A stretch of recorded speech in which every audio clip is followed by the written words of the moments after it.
Hi Internet! I'm Emily and I've been around on beauty YouTube for a while, mostly just like lurking and watching videos, not even really commenting or anything. I have a pretty decent sized makeup collection. Some people would say I have too much, and I know this because my parents are constantly telling me I have too much.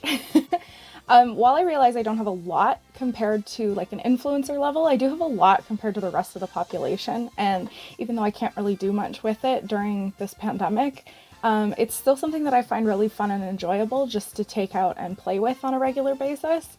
I figured a YouTube channel would be a fun way to share my enthusiasm about makeup and also give me an excuse to use the stuff that's kind of just sitting around in my house.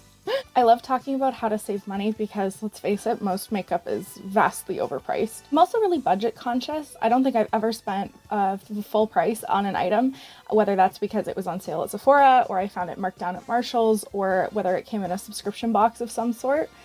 And actually, speaking of subscription boxes, I currently have subscriptions to a couple, including BoxyCharm, Ipsy, FabFitFun, and Chic Beauty Box, so I will definitely be sharing unboxings on this channel as well. I want makeup to be accessible to everyone, and although I don't have the skill or the patience to do some of the more elaborate looks I've seen around, it's still part of my routine that I really enjoy and that I love sharing with people.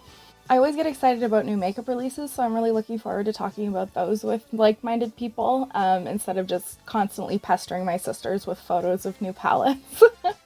On the other hand, I try to make thoughtful decisions about what I buy, whether that's taking into account things that I own already or thinking about whether this is something I'm going to use a lot over time and if it's going to be worth the money in the long run.